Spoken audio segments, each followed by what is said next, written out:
루마니아의 리차드 범브란트 목사는 나라가 공산주의로 공산당에게 넘어갔을 때 그럼에도 불구하고 복음을 전하다가 붙잡혀서 무려 14년 동안을 수감되어 있었습니다. 그런데 예수를 전하는 그 일 때문에 모진 고문을 받으면서 무려 14년을 지냈어요. 마침내 소련의 철의 장벽이 무너지고 루마니아가 자유를 얻은 다음에 범브란트 목사는 자유를 얻게 됩니다. 그리고 우리나라에도 다녀가게 됩니다.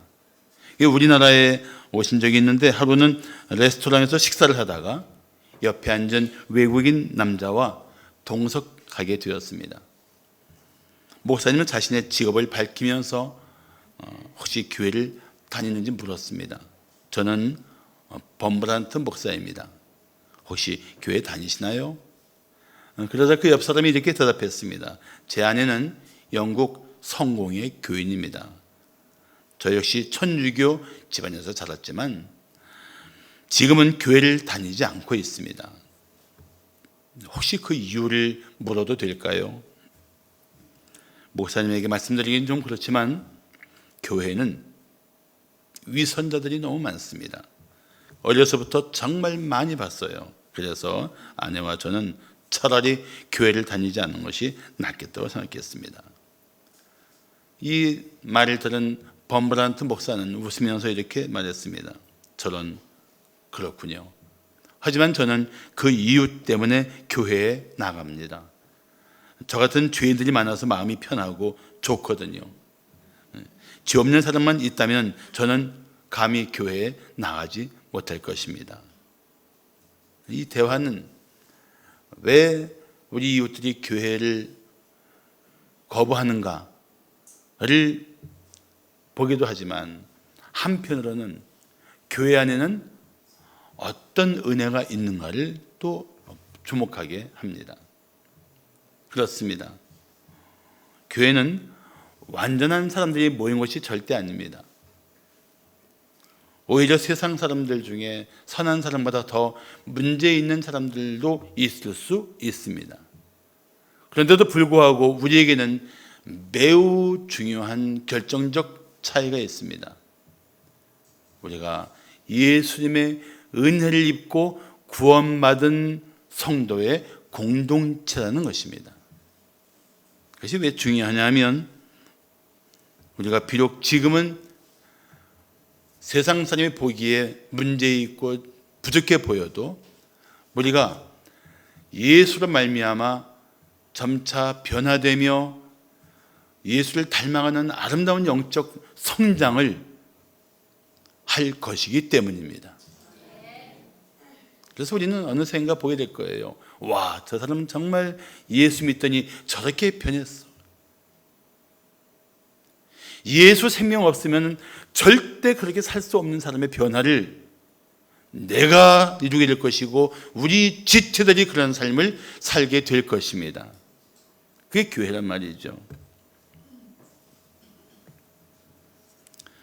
안타까운 것은 십자가의 은혜가 얼마나 큰 것인지 경험하지 못한 채 살고 있는 사람들입니다.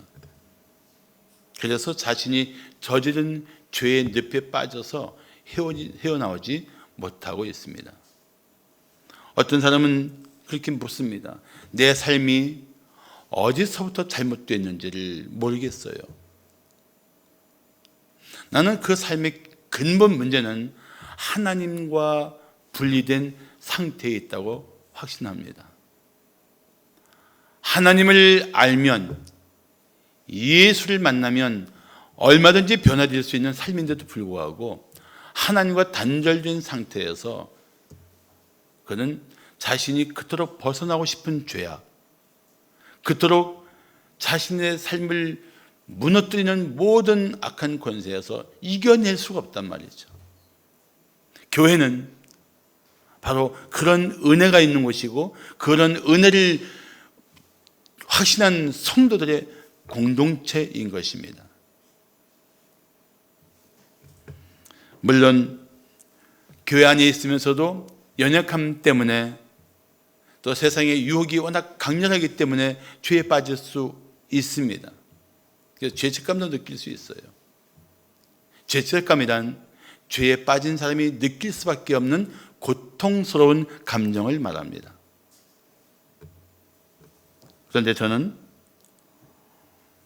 우리가 그런 죄책감에 빠져서 마침내 구원의 확신마저 잃어버린 채 이 땅에서 영향력을 잃어버리고 살기를 주님이 결코 원하지 않는다고 확신합니다. 우리가 정말 이 죄와 죄책감을 벗어버리고 하나님의 사람다운 삶을 살아야 한다고 믿습니다. 우리 성도들이 다시 한번 십자가의 은혜를 깊이 깨닫고 그런 은혜를 입은 성도답게 살게 되기를 축복합니다. 그렇다면 십자가의 은혜, 곧 예수님이 십자가에서 이루신 속죄의 특징이 무엇일까요? 예수님께서 십자가에서 이루신 속죄의 특징, 첫째, 영원한 속죄입니다. 영원한 속죄. 아마가 아니고 확실한 것인데 세계에서 성경책 다음으로 많이 팔린 책이 철로역정이라는 책입니다. 그 철로역정의 저자인 잔 버년도 사실은 이 영적 순례의 과정에서 믿음으로 충만했다가 또 죄에 빠져 허덕이다가 죄책감에 짓눌려서 쓰러졌다가 이런 많은 영적 순례의 길을 경험했던 인물입니다. 그는 자기가 쓴 고백록에서 이런 말을 했습니다. 제가 읽어드리겠습니다. 지금까지 내가 지은 죄들이 순간 떠올랐다. 그때 나는 엉뚱한 생각을 했다. 여태껏 너무 큰 죄를 저질러서 하늘을 우러르기에 이미 너무 늦었어. 그리스도께서 내 죄를 용서하실 리가 없어. 나는 죄책감에 빠진 채 심한 좌절감을 느꼈다. 그래서 나는 살던 대로 살기로 결심했다. 존 번영 같은 위대한 인물도 영적 방황기에 이런 엉뚱한 생각을 했단 말이죠. 그래, 난 틀렸어. 그냥 살던 대로 살자. 그럴 수 있다는 거예요. 우리가 죄를 대할 때 잘못된 태도 세 가지가 있습니다. 첫째는 죄의식을 애써 무시하는 것입니다. 둘째는 죄를 인정하지 않는 태도입니다. 이게 왜 죄야? 다들 그렇게 살고 있는데 이게 무슨 죄야? 이건 죄가 아니야. 요즘 학문에서는 죄란 말 대신에 잘못, 실수, 문제 이런 식으로 단어를 바꿔서 쓰고 있습니다. 성경이 엄연히 죄라고 말하는 그런 것들을 오히려 죄라고 말하지 않을 뿐 아니라 그것을 새로운 인류의 문화라고까지 강변하는 그런 시대에 우리는 살고 있습니다. 세 번째는 지나친 죄책감에 빠져서 자신을 학대하는 태도입니다. 이 세 가지는 다 잘못된 죄의 반응입니다. 존 번연도 하나님이 자신과 같은 죄인을 결코 용서하실 리가 없다고 생각하고 방황을 하던 중에 하나님이 그를 얼마나 사랑하시는지를 깨닫고 말씀 속에서 그는 마침내 돌아오게 됩니다. 그래서 그가 이 영적인 순례 과정을 쓰게 된 것이 바로 철로 역정인 것입니다.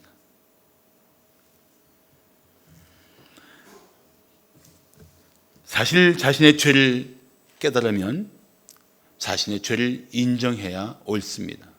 그리고 자신의 죄를 인정한 후에는 자신의 죄를 씻어주시고 새롭게 하실 수 있는 하나님께 돌아와야만 됩니다. 그런 일들에 많은 사람들이 얼마나 죄가 아니라고 뒷걸음치며 오히려 하나님을 등지고 살아가는지 우리는 참 안타까운 마음으로 지켜볼 때가 있습니다.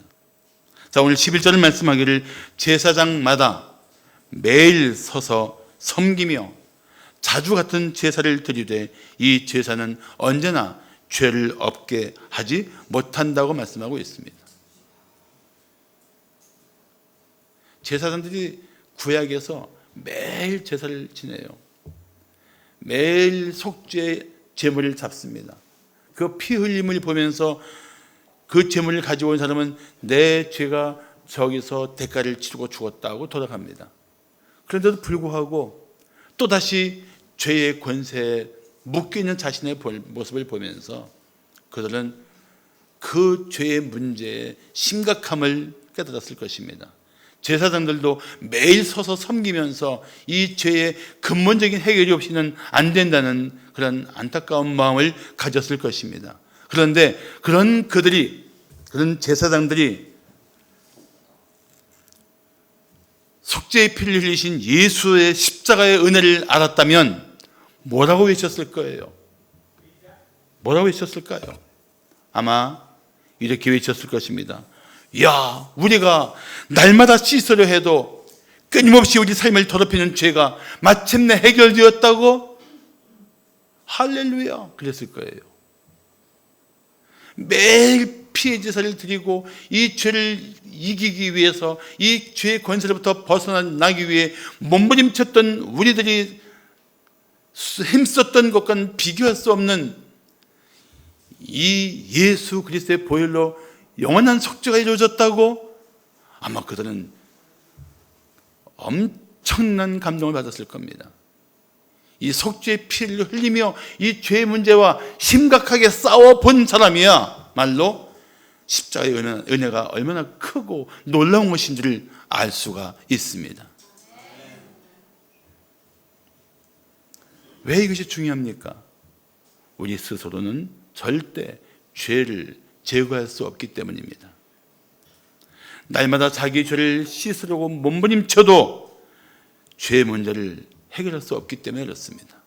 그래서 예수님께서 십자가에서 나의 죄를 해결하셨다는 것은 정말 놀라운 은혜입니다. 한없는 사랑입니다. 오늘 우리 찬양대 찬양이 바로 십자가의 은혜를 제대로 고백한 거예요. 놀라운 그 사랑, 놀라운 그 은혜, 한없는 그 사랑. 그래서 12절은 이렇게 말씀합니다. 오직 그리스도는 죄를 위하여 한 제사, 어떤 제사요? 영원한 제사를 드리시고 하나님 우편에 앉으셨다고 말씀하고 있습니다. 이 말씀 잘 보세요. 제사장들은 어떻게 했습니까? 매일 서서 제사를 했습니다. 그런데 오직 한 분 예수 그리스도는 우리의 죄를 위하여 영원한 제사를 드리시고 그리고 하나님 우편에 앉으셨습니다. 매일 섰던 제사장들에 비해서 예수님이 하나님 우편에 앉으신 것은 무엇을 의미합니까? 다 끝났다는 거예요. 예수님의 그 십자가의 죽으심으로 십자가에서 흘리신 속죄의 피로 우리를 위한 속죄를 영원히 이루셨다는 뜻입니다. 그래서 모든 속죄 사역을 마치시고 예수님은 하나님 우편에서 앉아 계시게 된 것입니다.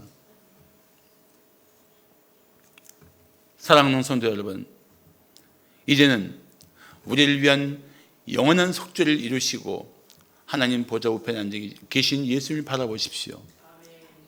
그리고 이제 그 주님을 바라보면서 그 주님의 은혜로 당신의 모든 죄가 영원히 해결됐다는 사실을 확신하십시오. 영원한 속죄, 십자가에서 영원한 속죄가 이루어졌단 말이죠. 그래서 스펄전 목사는 이 영원한 속죄를 기뻐하면서 이런 설교를 했습니다. 하나님은 우리 죄를 바다 깊은 곳에 던지시고 바닷가에 이런 팻말을 붙였습니다. 절대 낚시 금지. 그 죄는 완전히 해결되었다. 영원히 해결되었다.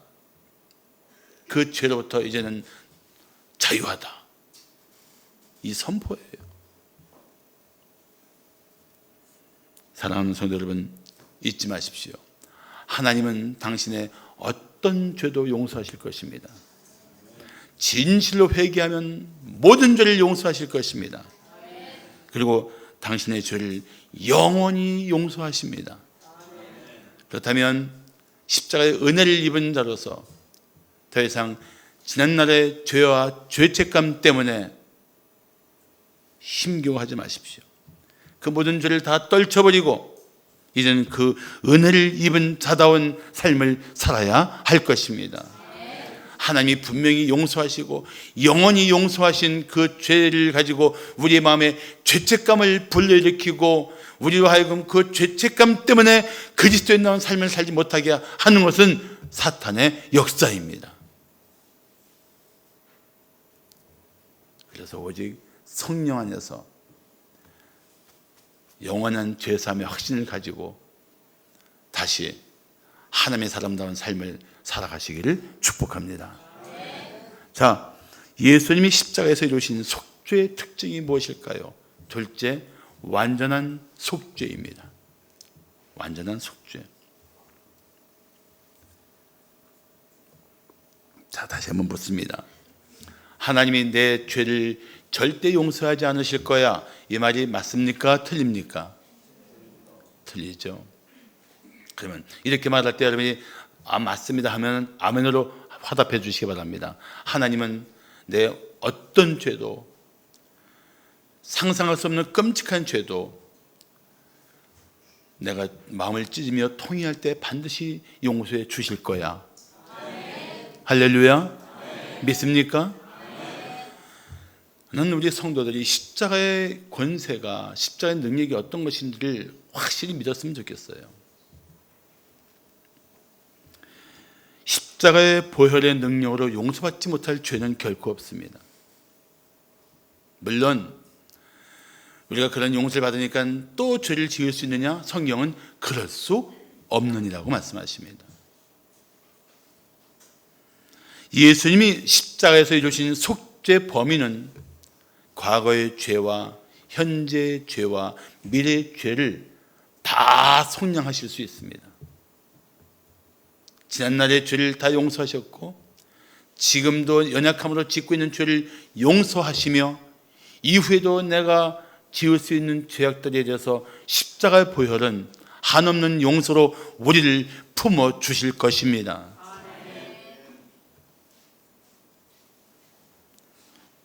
그래서 예수님은 우리를 그런 은혜 가운데 끝까지 용서하시며 끝까지 우리를 향한 하나님의 뜻을 이루므로써 우리를 향한 하나님의 완전한 구원을 이룰 때까지 우리를 지켜 주실 것입니다. 그래서 오늘 본문 13절은 그 후에 자기 원수들을 자기 발등상이 되게 하실 때까지 기다리신다고 하나님 보좌 우편에 앉아 계신 예수님의 모습을 말씀해 주고 있습니다. 사실 자기 발등상이 되게 한다는 얘기는 그들을 심판한다는 것을 의미합니다. 근데 예수님은 이미 십자가에서 승리하셨습니다. 할렐루야. 사탄의 권세를 꺾으셨고 사탄을 멸하셨고 우리를 위한 구원을 영원히 이루셨습니다. 완전한 승리예요. 그런데도 불구하고 폐잔병 같은 이 악한 권세들이 예수님 다시 오실 때까지 이 땅에서 활동하면서 성도들을 미혹하고 있습니다. 그러나 그들의 끝은 완전하신 주님의 승리 안에 영원한 심판이 그들의 종말입니다. 그래서 우리는 그런 예수님의 완전한 승리와 대적들의 영원한 심판을 바라보면서 오늘 사는 동안에 악한 권세와 맞서 싸워야 합니다. 그리고 우리가 반드시 이길 것을 믿고 기다려야 합니다. 우리도 세상에서 잠시 동안 악한 영들의 공격을 받고 미혹을 받겠지만 반드시 승리의 주님, 영광의 주님으로 오실 그리스도 안에서 우리는 완전한 승리를 누리게 될 것입니다.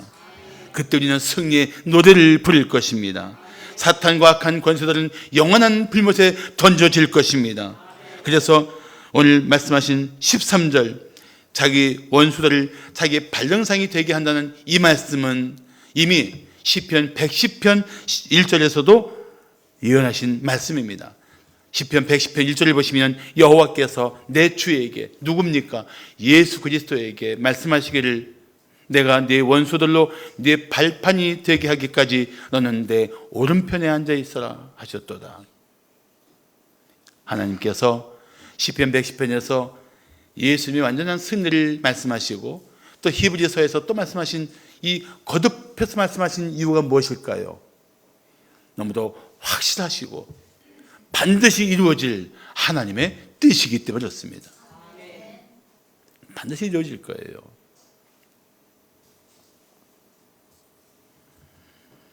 그래서 14절이 이렇게 말씀하고 있는 것입니다. 잘 들어보세요. 그가 하나님 우편에 계신 예수 그리스도께서 거룩하게 된 자들, 우리들, 성도들을 한 번의 제사로 영원히 또 어떻게 하셨다고요? 온전하게 하셨느니라. 우리가 십자가에서 받은 그 은혜, 이 속죄는 영원하면서도 온전한 속죄예요. 온전한 속죄. 믿습니까? 온전한 속죄예요. 온전하게 하셨다는 말씀의 뜻은 지금 내가 온전해졌다는 게 아니에요. 예수를 믿는 순간 내가 온전해졌다는 것이 아니라 우리는 마침내 완전한 구원, 온전한 하나님의 사람으로 완전하게 될 때가 올 것이라는 하나님의 약속입니다. 지금 비록 부족하지만, 지금 연약하지만, 때로 사탄의 미혹 앞에 두려워하고 때로는 세상 유혹 앞에 휘청거릴 망정, 마침내 우리 안에 있는 이 타락한 본성과 약한 권세들을 차근차근 이겨내면서 마침내 예수 그리스도의 영광에 이를 때까지 우리는 영적으로 성숙하게 될 것입니다. 영적으로 전진하게 될 것입니다. 그러니까 지금 부족한 것 때문에 너무 크게 낙심하지 마세요. 지금 죄의 돌에 걸려 넘어졌다고 주저앉아 있지 마세요.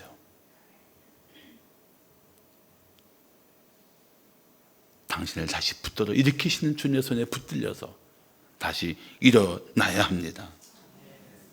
영화 대사 속에서 일제 앞잡이를 했던 인물이 이런 고백을 합니다. 정말 우리나라가 해방될 줄을 몰랐다. 무슨 뜻입니까? 만일 우리나라가 일제에서 해방될 줄 알았다면 이렇게 살지 않았을 것이라는 가슴을 치는 후회의 고백입니다. 마찬가지입니다. 예수님께서 사탄과 악한 권세들을 완전히 심판하시고 우리를 완전한 하나님의 사람으로 일으켜 주실 때가 반드시 있다는 사실을 믿는다면 우리는 지금 어떻게 살아야 할지를 결정해야 합니다. 사탄의 권세가 영원합니까? 잠시 후에는 끝납니다. 오직 영원한 것은 하나님 나라와 그 말씀뿐입니다. 영원한 생명을 가지고 영원한 나라 백성답게 살아야 마땅하다는 것입니다. 생각해 보십시오. 자녀들이 미숙하다고 포기하는 부모가 있습니까? 결코 없습니다. 오히려 자신보다 더 나은 자녀를 세우기 위해서 힘쓰지 않습니까? 우리가 지금 비록 약하고 미련한 모습을 보일지라도 하나님은 여전히 우리를 사랑하시며 택하신 우리를 마침내 하나님의 계획하신 자리에 이를 때까지 붙들어 주시고 이끌어 주실 것입니다. 그래서 마침내 우리는 예수님처럼 영광스러운 존재로 일어나게 될 때가 반드시 있습니다. 그런 온전함의 소망을 가지고 지금 서로 부족하고 연약한 중에도 서로 품어주고 서로 격려해주며 함께 순례의 길을 걸어야 할 것입니다. 온전하게 될 성도라는 소망을 가지고 지금은 비록 부족하지만 십자가의 보혈로 구원받은 내 형제고 하나님의 은혜 가운데 붙들린 내 성도인이 지금은 우리를 힘겹게 하고 아프게 해도 반드시 아름다운 믿음의 사람으로 일어설 때가 올 거야. 그 마음을 가지고 서로를 돌아보아야 마땅합니다. 그게 교회 안에서 서로를 힘있게 하고 서로를 세워주는 아름다운 마음이 될 것입니다. 한번 전후 좌우에 있는 분들에게 이렇게 한번 인사를 나누실까요? 온전하게 되실 성도님이시군요. 다 함께 인사하겠습니다.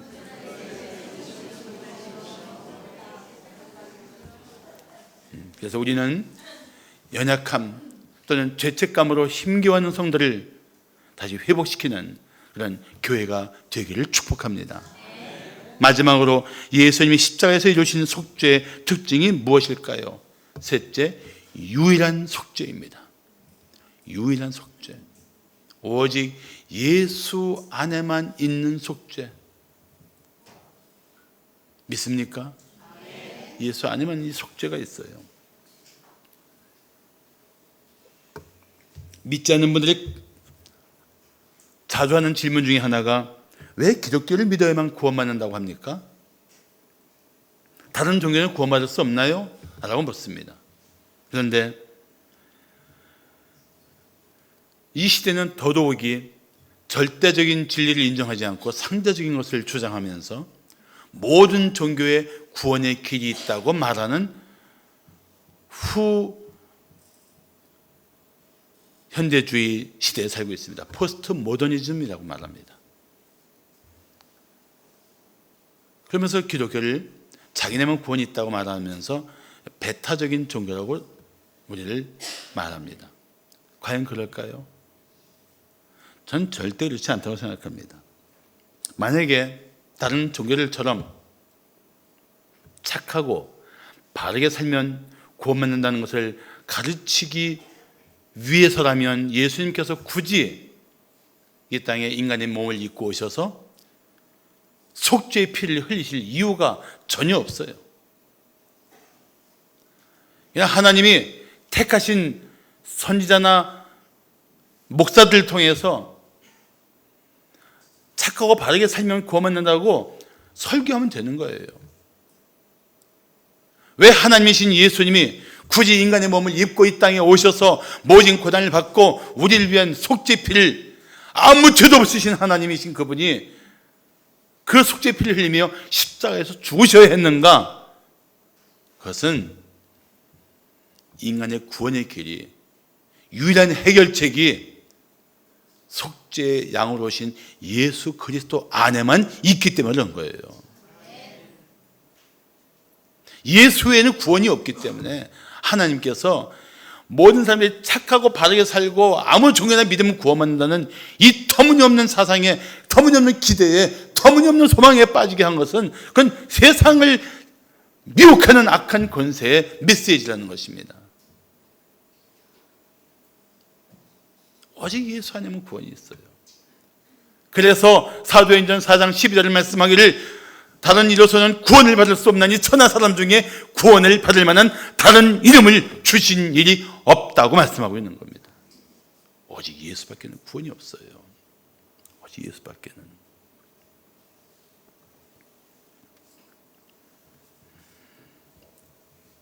예수님만이 인간을 위한 유일한 속죄의 길입니다. 그런 예수의 은혜로 속죄를 받은 사람들을 향해서 하나님이 뭐라고 선포하는 줄 아십니까? 자, 17절을 보십시오. 또 그들의 죄와 그들의 불법, 그들이 누굽니까? 예수의 보혈로 거룩하게 된 자들, 다시 말하면 성도들, 다시 말하면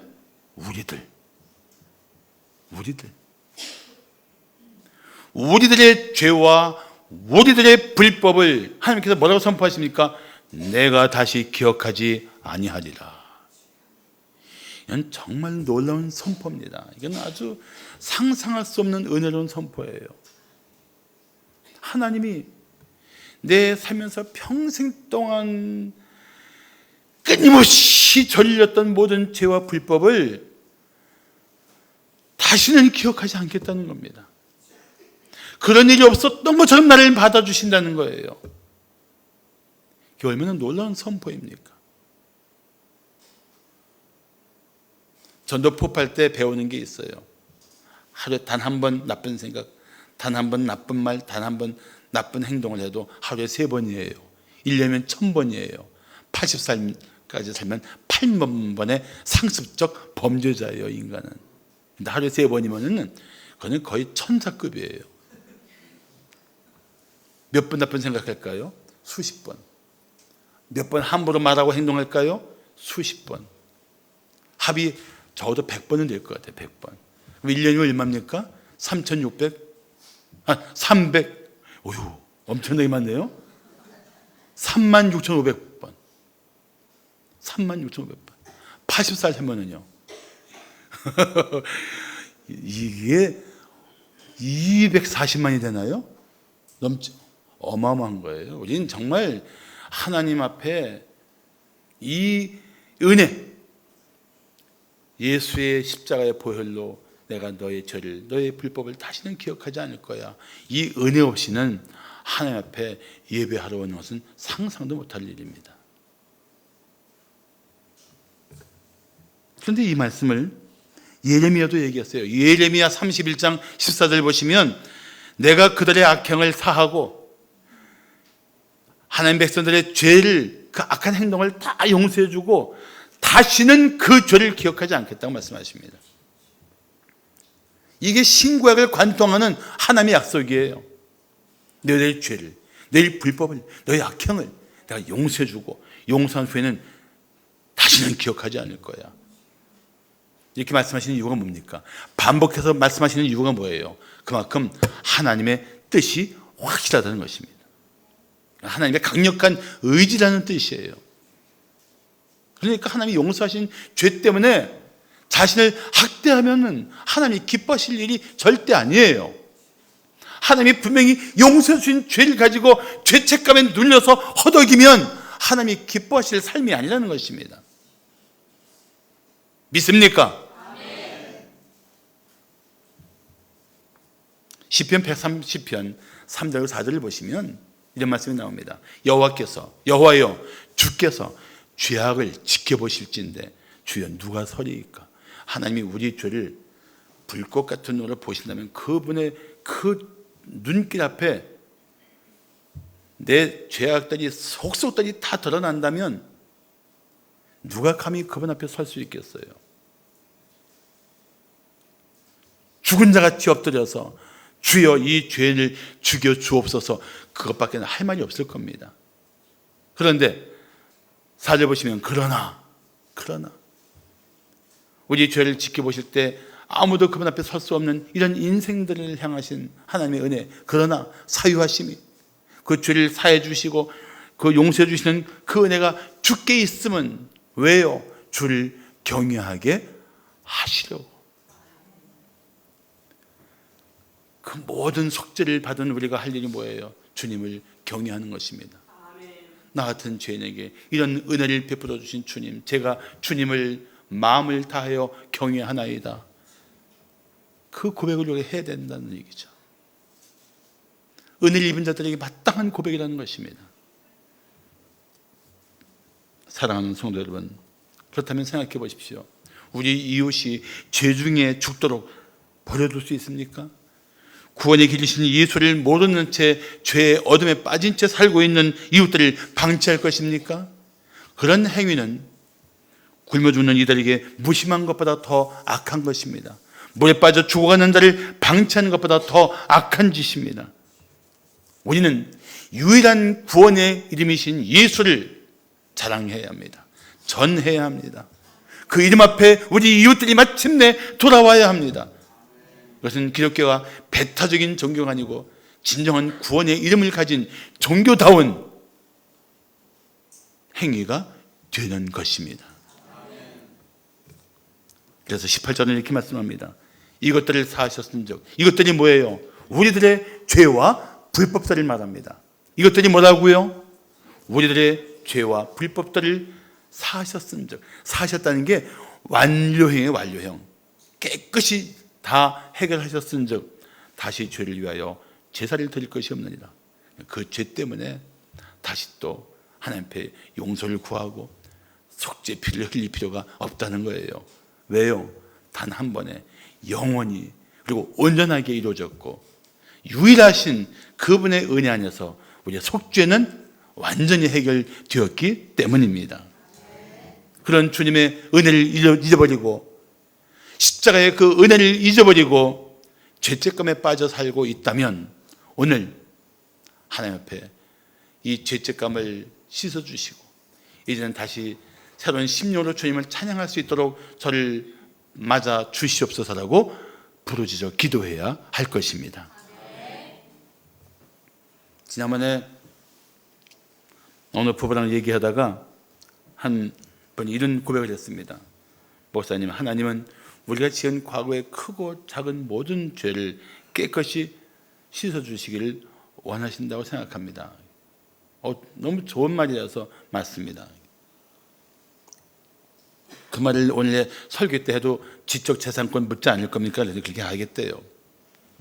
맞습니다. 하나님은 우리가 지은 과거의 크고 작은 모든 죄를 깨끗하게 해주시는 하나님이십니다. 그래서 그 죄를 씻은 우리들은 하나님 앞에는 진정한 회개로, 연약한 이웃들에게는 조건 없는 용서로 함께 살아가야 할 것입니다. 지난 2일 날 11월 2일 미국의 텍사스주 달라스 지방법원에서 감동적인 사건이 있었습니다. 피고는 전 여자 경찰관 앰버 가이거였습니다. 그녀는 귀가 중에 자기 집이 3층인데 남자친구와 휴대폰을 하다가 그냥 4층으로 올라가 버렸어요. 자기 집인 줄 문을 열었는데 문은 열려 있고 웬 흑인 남자가 거실에 앉아 있는 걸 보고 기겁을 해서 총으로 쏴서 그 남자를 사살했습니다. 그 남자는 아주 유능한 회계사였습니다. 이름은 보텀이라는 인물입니다. 백인 여자가 자기 집에 있는 흑인 경찰을 죽인 사건이 되면서 이것이 인종차별 문제가 되었습니다. 더구나 앰버가 받은 형이 겨우 10년가량 낮은 형량이어서 시민들의 반발은 더욱 커졌습니다. 배심원들이 유죄 평결을 내렸기 때문에 사실은 종신형도 가능했기 때문입니다. 그런데 그 법정에서 믿을 수 없는 일이 벌어졌습니다. 죽은 보텀의 아우 동생인 브렌트가 자기 형을 죽인 앰버에게 용서의 손길을 내밀었던 것입니다. 그 보텀의 동생 브렌트는 이런 말을 했습니다. 가이거 씨, 당신이 진정으로 뉘우친다면 용서하겠다고 다짐할 수 있어요. 또 당신이 하나님께 돌아온다면 하나님께 당신을 용서해달라고 기도하겠습니다. 그리고 브렌트는 마지막에 이렇게 말했습니다. 당신이 예수 그리스도를 믿는다면 형이 바라는 최상의 결과가 될 것입니다. 자기 형을 죽인 사람에게 만약에 그런 범인이 예수를 믿는다면 그게 형이 원했던 최상의 결과라고, 그게 내 형이 가장 원했던 삶이라고 그렇게 고백하는 그 순간 법정은 숙연해졌습니다. 그 브렌트는 판사에게 허락을 요청했습니다. 제가 앰버 가이거 씨를 안아줘도 될까요?